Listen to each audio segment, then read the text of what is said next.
Alors en 2019, en juillet, la question 4 portait aussi sur les gaz.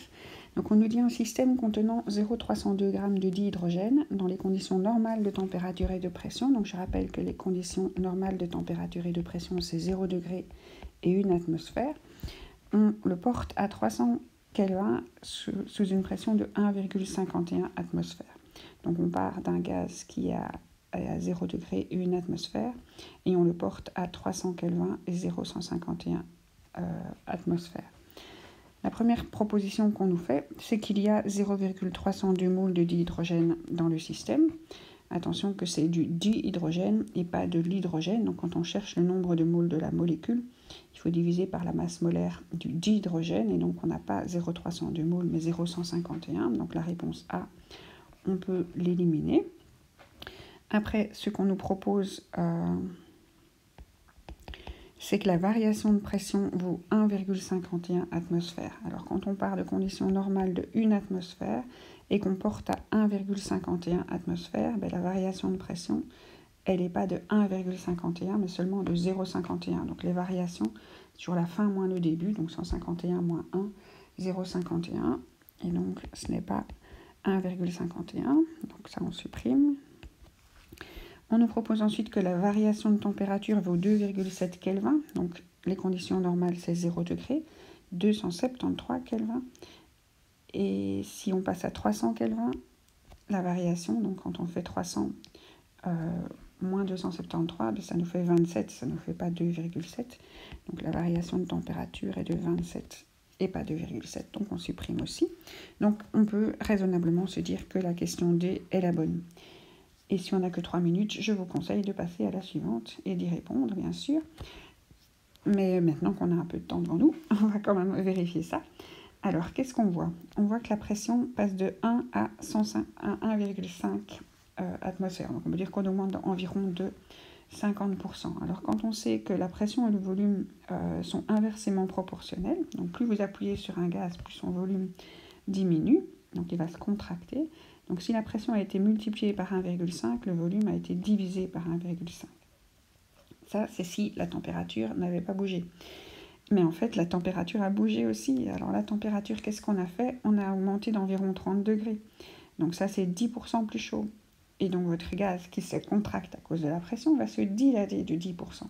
Donc on va avoir la température qui a été faite fois 1,1, et donc le volume va aussi être fois 0,1, parce que quand vous chauffez un gaz, il se dilate. Vous l'avez déjà vu sur les ballons de baudruche.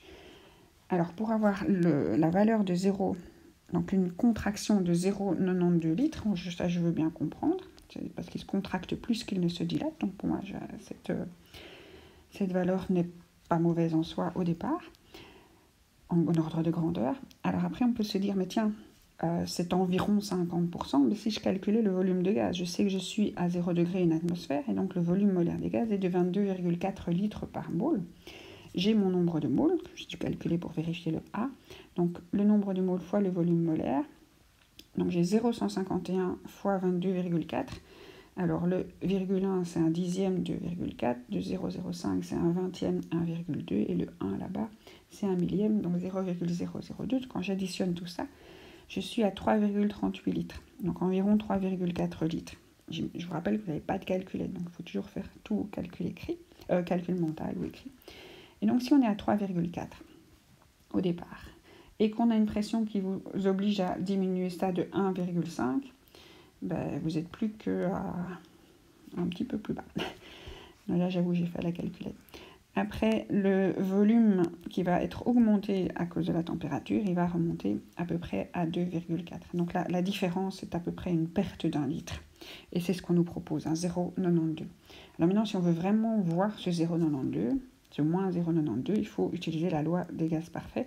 Mais je vous rappelle, sans calculette, c'est presque pas utilisable. Donc on a le nombre de moles, la constante, la température en Kelvin et la pression en pascal. Alors comment est-ce qu'on écrit une pression en pascal quand on a des atmosphères? On sait qu'une atmosphère, c'est 101 325 pascal. Donc là, il faut aussi, je crois, la calculette pour multiplier 1,51 par 101 325. Et quand on fait le calcul, on obtient 0,002246. Ce sont des mètres cubes. Je vous rappelle qu'un mètre cube, c'est 1000 litres.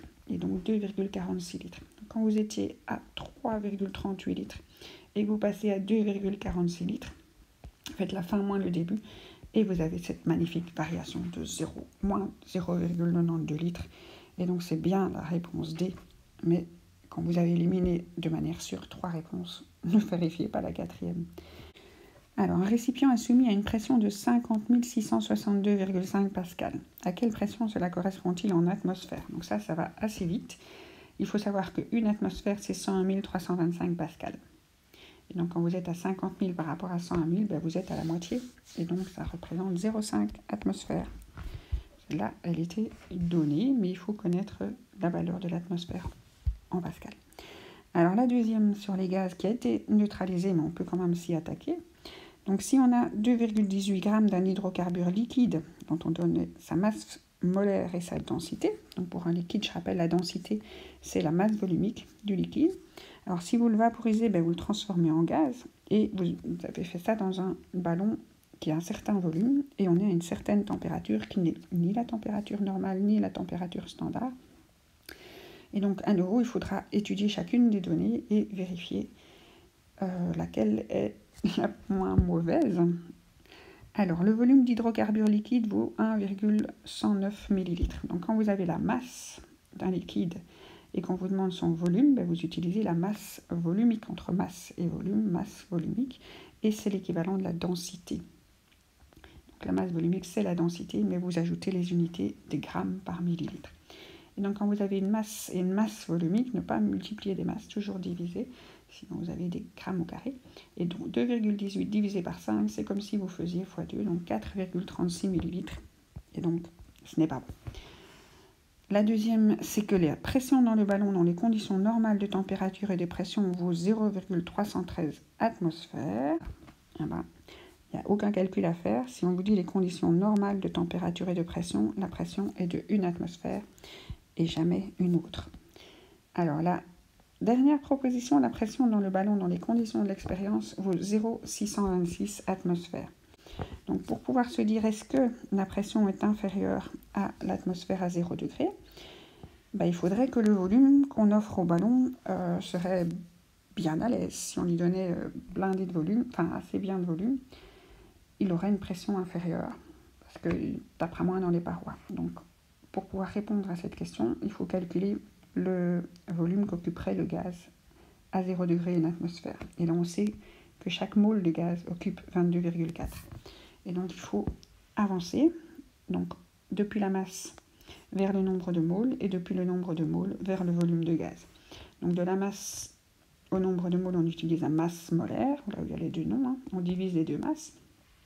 2,18 divisé par 82, on se rend compte que c'est à peu près un 40e, donc 0,025, c'est d'ordre de grandeur. À la calculette, c'est plus précis. On va multiplier ça par le volume molaire, donc quand on a le nombre de moles et le volume molaire. Donc si on fait à peu près un 40e de 22,4, on est à 0,56 litres. Et donc je vous rappelle qu'un litre... pour les centimètres cubes, parce qu'on nous propose des centimètres cubes ici, c'est de nouveau 1000 centimètres cubes dans un litre, 1000 millilitres dans un centimètre cube. Donc à 0 degré, le gaz il occupe 560 centimètres cubes. Et on lui propose à peu près 4 fois plus. Et donc il a droit à 4 fois plus de volume, donc sa pression soit divisée par 4. D'accord? Et donc la pression de... une atmosphère n'est plus que de 0,25 atmosphères. Et donc, quand on vous dit à peu près 0,626, c'est pas un quart, c'est 2/3, ça. Et donc, la réponse a l'air fausse. Mais après, on va aussi regarder la température, parce qu'on n'a pas bougé un seul paramètre, mais l'autre. Donc, si on est monté à 40 degrés, le gaz a eu davantage de pression. Si vous bougez plus, vous faites plus de choc. Et donc, la température a été augmentée d'à peu près 1/10. Et donc, votre 0,25 va monter d'à peu près 1/10, et donc on sera à 0,30, mais certainement pas 0,6. Ok, alors si on veut vraiment vérifier quelle est la pression dans des conditions de volume et de température, on utilise PV égale nRT. Le nombre de moles, on l'a calculé. le R, la température c'est 40 degrés, c'est 313 Kelvin, et le volume qu'on lui proposait à ce pauvre petit gaz, c'était 2180 cm3, et il faut transformer ça en mètres cubes. Donc attention qu'il y a les décimètres cubes entre eux, donc il y a pas mal de virgules, et si on fait le calcul, on obtient 31 737 pascal, parce que cette formule s'utilise avec les unités internationales. Après, pour transformer ça en atmosphère, il faut diviser par 101 325, on obtient 0,313. Donc à la grosse louche, je vous avais dit 0,25 fois 10%, fois 1,1, donc plus ou moins, moi j'aurais dit 275, 0,275 atmosphères, on n'est pas loin. Voilà, donc il y avait peut-être moyen de répondre à cette question, mais en prenant un temps infini, et c'est peut-être pour ça qu'ils ont annulé la question. Maintenant, les gens qui s'y sont attaqués ont quand même perdu leur temps infini.